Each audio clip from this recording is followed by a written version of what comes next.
Магаз станет главной площадкой для юбилейных торжеств. Что именно ждет зрителей, пока творческая тайна, но подготовка идет.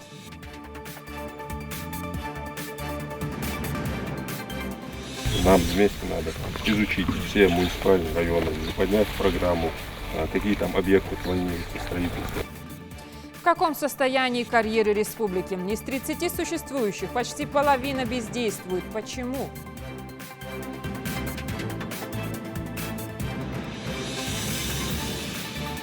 Спасу нет от этой амброзии. Как искоренить главный аллерген и спасти сотни жителей от напасти?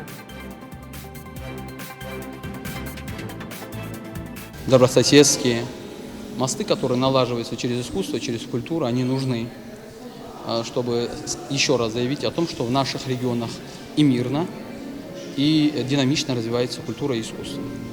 В Ингушском музее изобразительных искусств открылась выставка заслуженного деятеля искусств Дагестана Николая Лакова.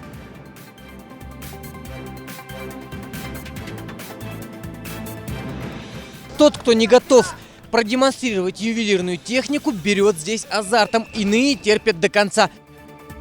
Прямо в цель с убойным счетом. Республиканский турнир по баскетболу к 25-летию Ингушетии прошел в Назране.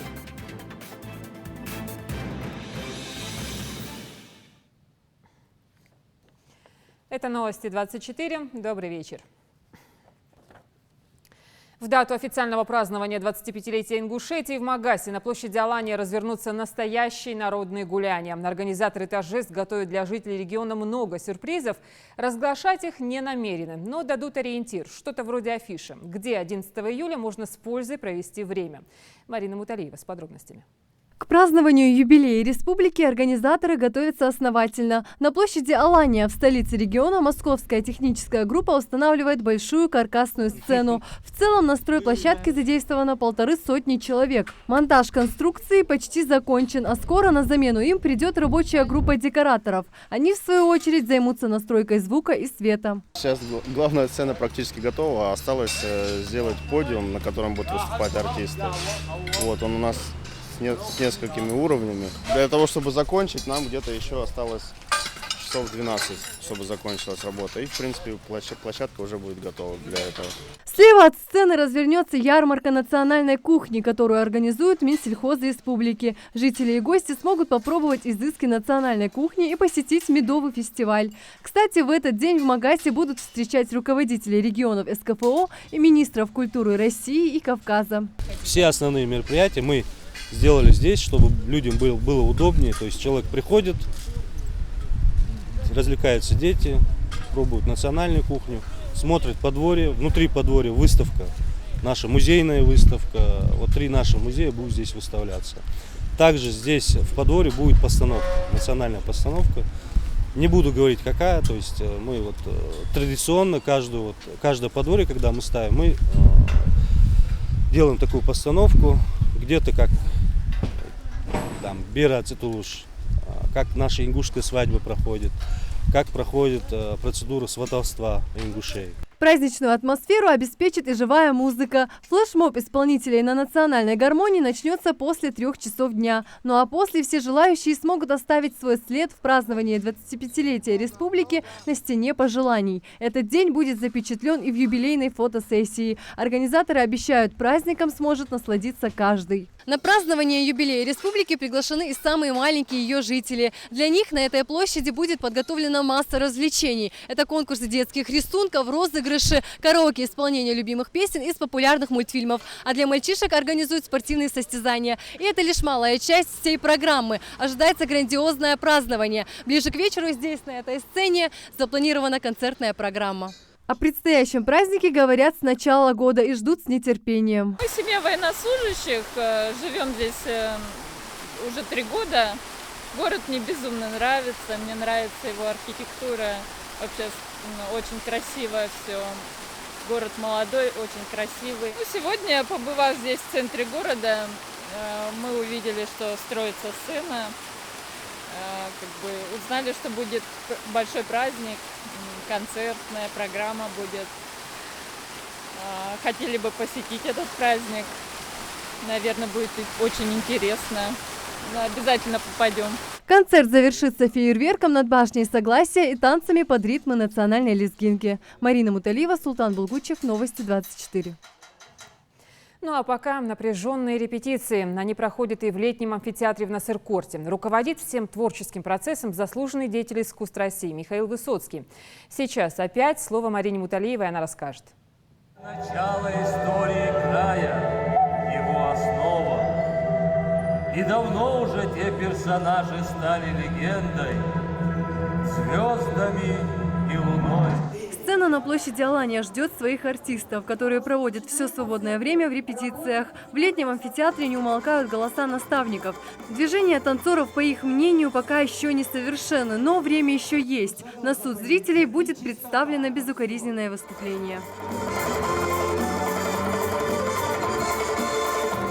Даже репетиция приковывает все внимание. Можно представить себе, что будет в час Х, если вспомнить прошлую работу этой же московской команды. Во время проведения Кавказских игр автором всех задумок и идей был Михаил Высоцкий. Вот и сейчас танцевальным оркестром дирижирует заслуженный деятель искусств России.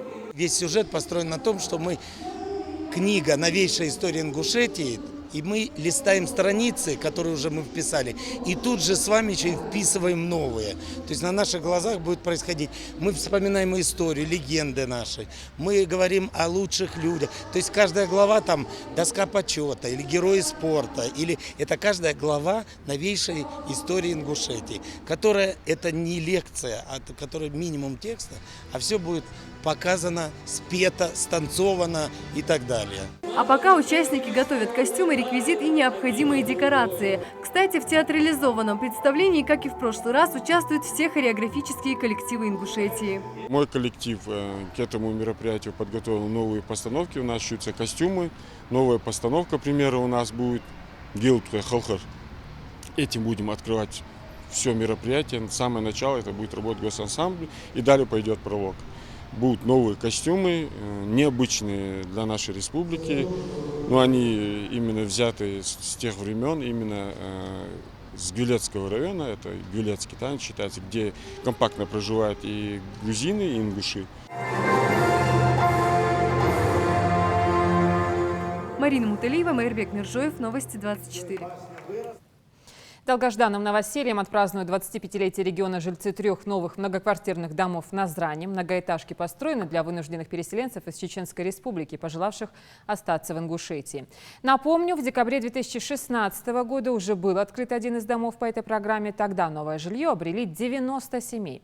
Сейчас же на объекте завершают работы по благоустройству прилегающей территории и подъездной дороги. Торжественное открытие намечено на 11 июня. Сотрудники Комитета по экологии совместно с представителями Комитета промышленности, Россельхознадзора, Министерства экономики и Природоохранного комитета провели рейдовые мероприятия по проверке состояния карьеров Сунжинского района.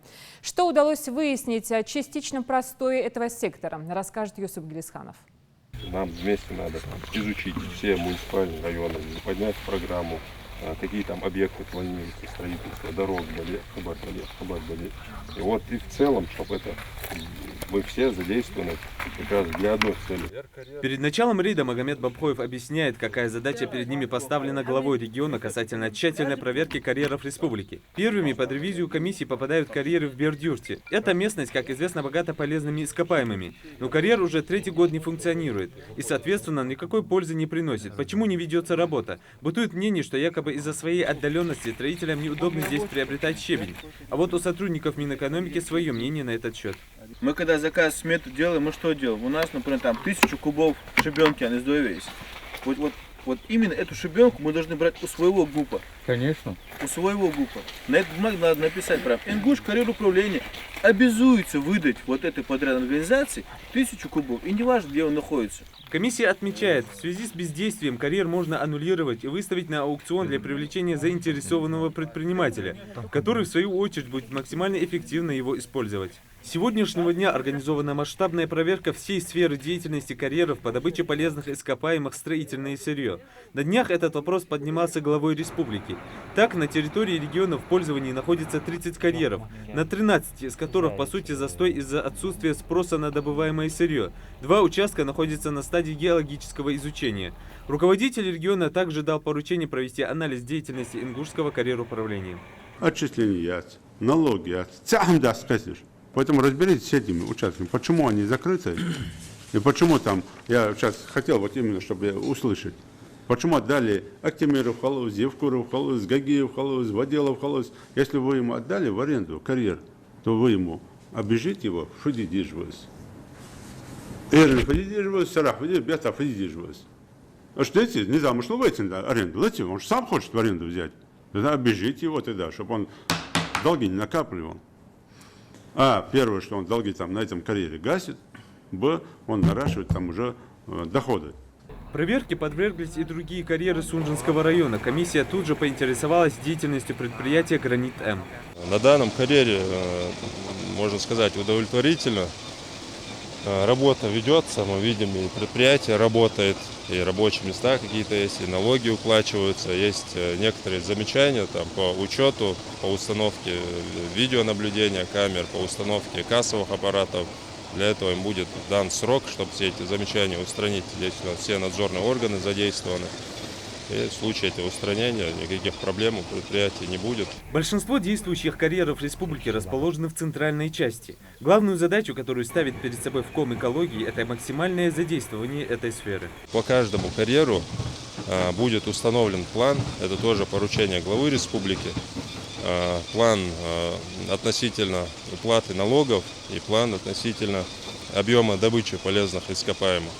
Вот, что в определенный период такой-то объем на этом участке должен быть добыт.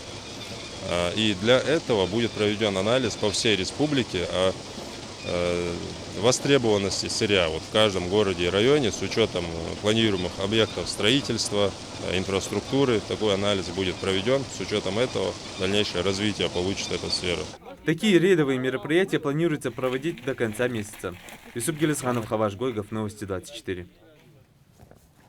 Чихают все, ну или почти. Тем, кто предрасположен к аллергической реакции на амброзию, сейчас, прямо скажем, нелегко. У этого растения сейчас пик цветения, мешает этот сорняк и людям, и сфере сельского хозяйства в целом. Сотрудники регионального управления Россельхознадзора проверили очаги распространения амброзии. Ферида Миржоева из Карабулака. Сотни людей по всей республике в период цветения амброзии начинают кашлять, чихать и задыхаться, поэтому охоту на карантинное растение осуществляют заблаговременно, пока оно не зацвело. По закону владельцы частных домов сорняк на своих территориях должны убирать самостоятельно. То же самое касается и предприятий. В противном случае нарушители ждут штрафы. В ходе прошлой проверки администрации Карабулака выписали предписание, уборку провели, но после обильных дождей амброзия проросла вновь. Штраф он указать, это халка сказать, да, это повторно после дождя. Места, которые он указал, я устранил. Это повторно идет. Уже через несколько недель бороться с сорняком будет поздно. Пыльца начнет отравлять жизнь аллергиков. Но главное коварство амброзии в том, что даже если ее все убрать, то семена, оставшиеся в земле, могут прорасти даже спустя целый век. Вот амброзия полнолистная – это самый коварный враг нашей республики, можно так сказать, потому что амброзия полнолистная в конце августа, начале сентября начнет выбрасывать пыльцу. Вот эта пыльца является аллергетиком, самым сильным аллергетиком, потому что если заработать аллергию на этой пыльце, ее практически невозможно вылечить. И каждый год каждый человек будет страдать от этого. Один куст амброзии выбрасывает до 100 тысяч семян, а эти семена в почве сохраняются до 40 лет. Вот и попробуйте после этого бороться с ней. Сотрудники Россельхознадзора работают сейчас по всей республике. После фитосанитарного обследования очаги стихийного роста карантинных растений ликвидируют, но работу эту нужно проводить постоянно. На улице Асканова, Градусова и Джабагиева были выявлены карантинные объекты, как амброзия полнолистная и амброзия трехраздельная. Завезенный грунт для озеленения города был заражен уже семенами амброзии и был завезен, не уведомив об этом управление Россельхознадзора. И И эти семена в связи с благоприятными климатическими условиями дали большое массовое распространение этого карантинного сорняка, как амброзия. По данному нарушению требований законодательства о карантине растений будут установлены виновные лица и привлечены к административной ответственности. Больше всего сложностей возникает с собственниками земельных участков. Как правило, заброшенные стройки и гаражи амброзии зарастают со всех сторон. И отыскать владельца не всегда получается быстро. В итоге отвечать за этот участок опять приходится местным властям. В течение какого времени? Да, недели 10 максимум сделаем. Примерно числа 16-15 следующего года. Места все полностью. Полностью все эти места, которые мы сейчас озвучим, места для проверки. Здесь даяк. Кстати, активнее всех с амброзией борются сами аллергики, но этого мало. К примеру, в семье Герихана Измайлова полинозом страдает несколько человек, поэтому амброзию во дворе и на улицу убирают постоянно, но из года в год все равно чихают и кашляют, пыльца залетает от соседей.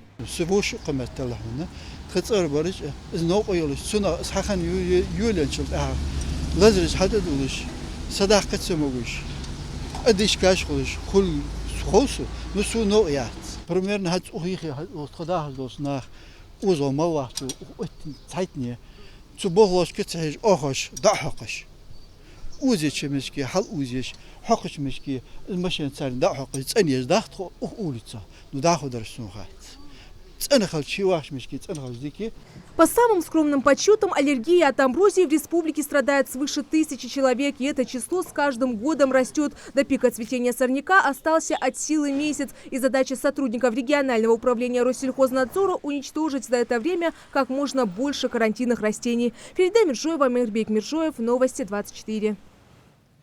Помните, как у Толстого, все счастливые семьи похожи друг на друга. Изречение классика мировой литературы относительно героям нашего следующего сюжета можно отнести с небольшими ремарками. Есть лад в семье, есть много детей, родных не по крови, но по родственным связям. И есть любящий отец. Мавладгирей Албагачиев 20 лет работает в структуре РОВД. И, похоже, забота о ближних превратилась в хорошую службу. Репортаж Заремы Ивлоевой.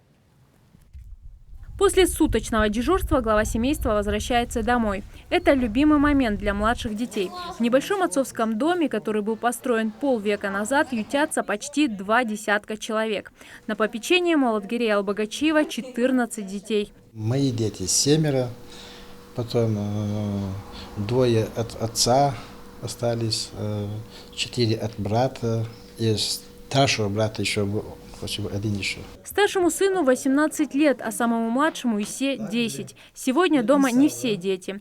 В этой большой и дружной семье не делятся на родных и двоюродных. Старшие стараются помогать женщинам по дому и в огороде. Несмотря на частые финансовые трудности, семья все невзгоды переживает вместе. Детей воспитывают в лучших ингушских традициях. За стол с отцом вот так ребята садятся редко. Лейлае, Залинае, Ашати, Дианае, Исхару, Хавае, Мадинае. Это тямы. Шикнувитха. Так, мягкелибо. Ошер махи бот такабаб, едухаес. Так, вах кабаб дили макар. Кош ишдаш, цуячу мах бот такабаб, рилигели. Мавладгирей Албагачиев более 20 лет посвятил службе в структуре РОВД. Командир отделения шутит, что папа он не только дома, но и среди своих сослуживцев. Дарить хорошее настроение и подавать правильный пример для него уже стиль жизни. Ламаз, марх, вакавар лархар, замах шок эхетер. Дик хамардах, держи дик хамалдер дикчагда малдур. Модер одночета хабирышке дион. Хайдуглаш бош на хайкымы даже. Был асан сол замабы, цыбыл мал буакрыш кош, хан сол замабы уже. Дух арбин. Хатсом цар уже цар диахан хос уже. Тик уже бит, капес. Хатта кем дирж даже во сол замабы.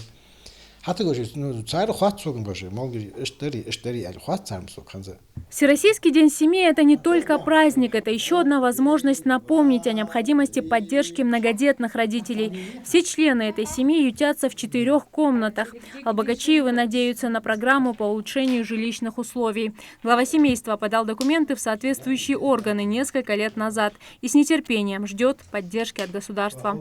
Зарема Ивлоева, Майрбек Миржоев, Новости 24. Батрудин Бахмурзиев переизбран на должность президента Нотариальной палаты республики. Всего на пост претендовали 3 кандидата, но большинство голосов, а это 18 из 20, получил именно он. Бахмурзиев поблагодарил коллег за оказанное доверие и поддержку, отметив, что палата и впредь будет стараться эффективно реализовывать поставленные задачи. Подробнее расскажет Мария Мистоева. В Ингушетии состоялось отчетно-выборное собрание членов Нотариальной палаты республики, где выбирали президента палаты. Всего на пост было представлено 3 кандидата. В выборах приняли участие 20 нотариусов региона, и 18 из них в своем выборе оказались единодушны. Батрудин Бахмурзиев будет занимать пост президента Нотариальной палаты следующие 4 года. В сфере нотариата Республики Ингушетия произошло значимое событие. Общим собранием нотариусов Республики Ингушетия на должность президента Нотариальной палаты республики назначен нотариус Магасского нотариального округа Бахмурзиев Батрудин Баширович. За него проголосовало большинство нотариусов, практически единогласно. Данное доверие объясняется результатами плодотворной деятельности за предыдущие годы. Переизбранный на должность президента палаты Батрудин Бахмурзиев поблагодарил коллег за оказанное доверие и поддержку, отметив, что палата и впредь будет стараться эффективно реализовывать поставленные задачи и тесно взаимодействовать с Федеральной нотариальной палатой, территориальными и региональными органами исполнительной власти, поскольку результаты этой работы имеют огромное значение как для укрепления и развития нотариата в регионе, так и для защиты интересов граждан и юридических лиц. Что, несмотря на реформирование законодательства в сфере нотариата, непрерывное реформирование, многочисленные изменения в Гражданском кодексе Российской Федерации, нотариусам удалось успешно применить новеллы в своей деятельности. И, конечно же, Нотариальная палата за эти годы принимала участие в различных пилотных проектах Федеральной нотариальной палаты, которые были направлены на повышение качества и эффективности нотариальных услуг. И еще, понимая, какое внимание сегодня уделяется главой Республики Ингушетия Юнусбеком Бабанкевичем Евкуровым и Федеральной нотариальной палатой обеспечения доступности услуг населению республики, на территории республики в числе первых среди нотариальных палат субъектов Российской Федерации, входящих в Северокавказский федеральный округ, реализовано положение наследства без границ. У Нотариальной палаты новое собственное помещение. Офис ведомства находится в Магасе в районе стоматологической поликлиники. В связи с работой, проведенной президентом Нотариальной палаты Бахмурзиевым Батрудином Башировичем, с Федеральной нотариальной палаты, от которой, в частности, ощущается постоянная поддержка, удалось добиться того, чтобы на обретение собственного помещения были выделены средства. И совсем недавно палата переехала, и в скором будущем намечается открытие нашего нового офиса. В ходе отчетно-выборного собрания членов Нотариальной палаты состоялись и выборы членов правления, ревизионной и избирательной комиссии. В заключительной же части собрания новым составом правления палаты на должность вице-президента избран нотариус Джейракского нотариального округа Исмаил Мурзабеков. Мария Мистоева, Майрбек Миржоев, Новости 24. В главном вузе республики Ингушском госуниверситете продолжается прием документов по образовательным программам бакалавриата, специалиста, магистратуры и аспирантуры. Прием будет вестись до 26 июля включительно, а до 10 числа завершается прием документов лиц, поступающих на специальности творческой и профессиональной направленности, и тех, кто уже имеет диплом о среднем профессиональном образовании. 24 специальности вот у нас на сайте университета висит вот такое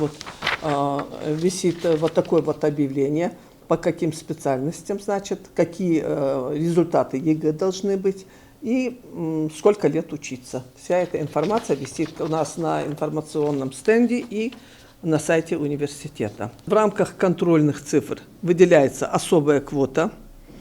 Не менее 10% от объема контрольных цифр, выделенных университету по каждой специальности, имеется в виду.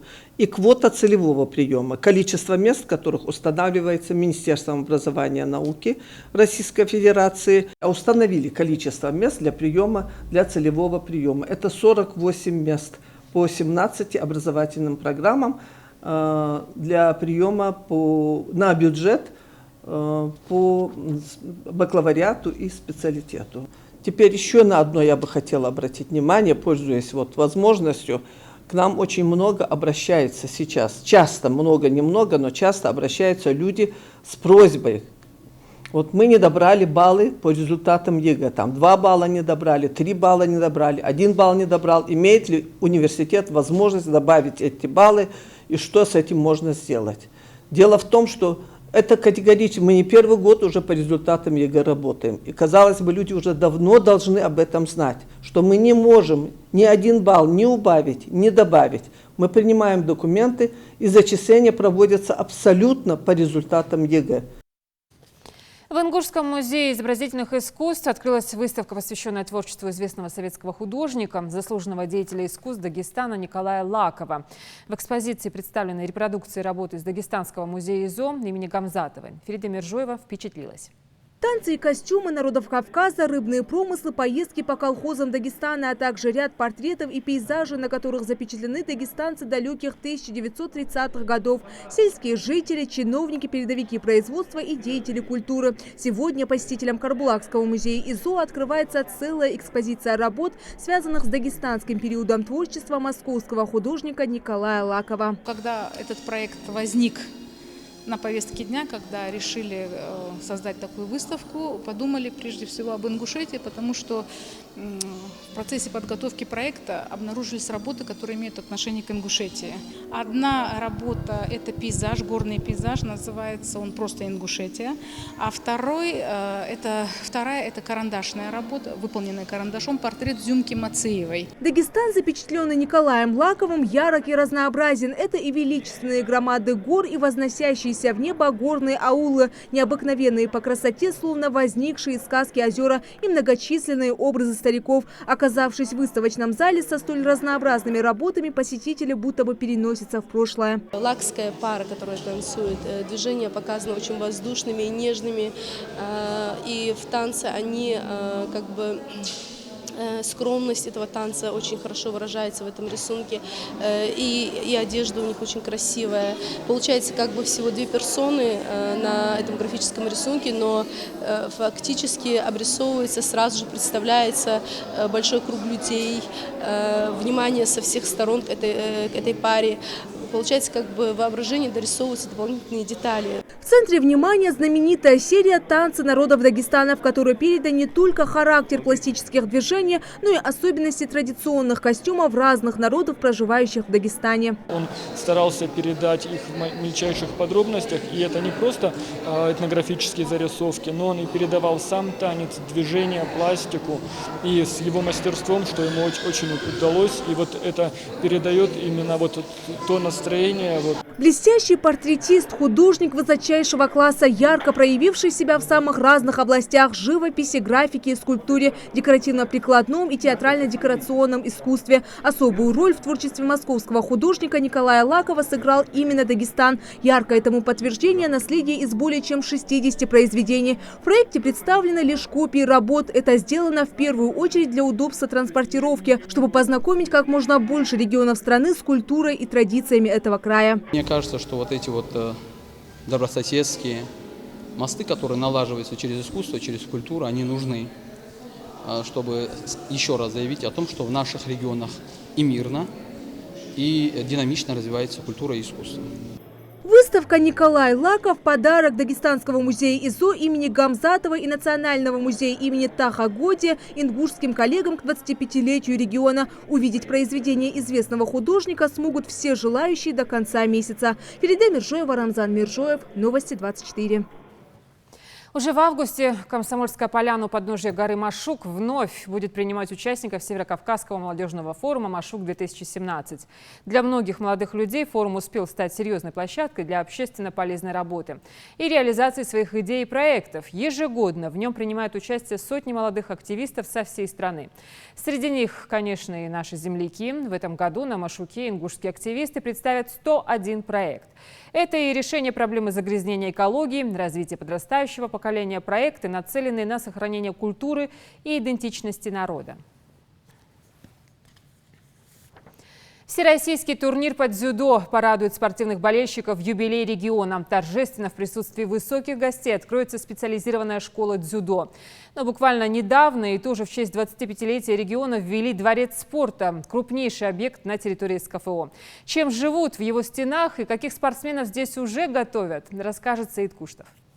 В самом крупном в регионе спорткомплексе имени Берда Елоева что ни день, то новые секции по занятию разными видами спорта и площадки. Плечом к плечу здесь тренируются начинающие спортсмены и профессионалы. Для этого созданы все условия. Для любителей занятий на свежем воздухе есть две большие площадки для игр: баскетбол, волейбол, мини-футбол, теннис, хоккей с мячом и легкоатлетическая беговая дорожка. Здесь площадка для занятий спортом на открытом воздухе. Это площадка для занятий командными видами спорта, такими как баскетбол, волейбол, теннис и хоккей с мячом.